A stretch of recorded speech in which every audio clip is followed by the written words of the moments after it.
Razgovor je najvažnija stvar za rješavanje problema koji nam se dešavaju u životu.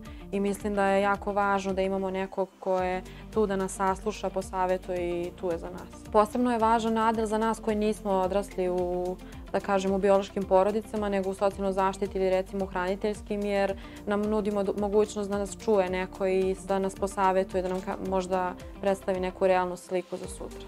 Mada i deca koja odrastaju u biološkim porodicama, koje imaju nekog svog, da kažemo, nekada nemaju pravu sliku i nemaju dobar savjet od tih ljudi koji su im toliko bliski, koji su im biološki roditelji ili familija porodica.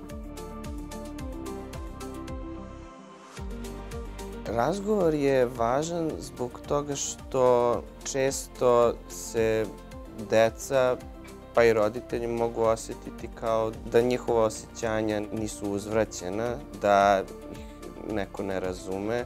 I zbog toga je važno da oni imaju nekoga s kome mogu da se obrate, nekoga sa kim mogu da razgovaraju. Pa prvo što radimo je da se uskladimo sa sagovornikom, da mu ponudimo jedno okruženje koje je prihvatajuće, da zna da nama može da kaže bilo šta, da se nama može da priča o čemu god da njega ili nju muči.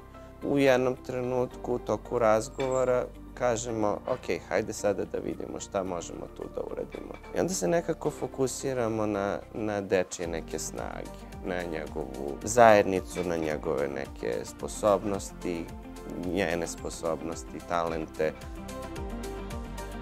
Svaki problem je vredan razgovora i generalno možda nešto što nam je ranije bilo veliki problem i što nam je bilo jako teško za rješavanje, sada nam je lakše, nešto nam je i smiješno od toga, ali jednostavno svaki problem za osobu koja se nalazi u problemu je težak i veliki za njega.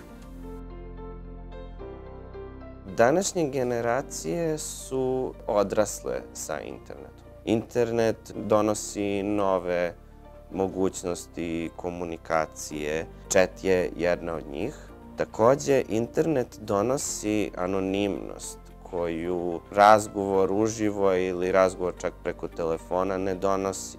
Chat savjetovalište radi svakog dana od 18 do 22 časa. Dete može u toku dana da piše, a naši savjetnici će mu se javiti onog trenutka kada chat počne sa radom. Kad mi se činilo da sam ja imala problema, meni je Nadel bio prijatelj.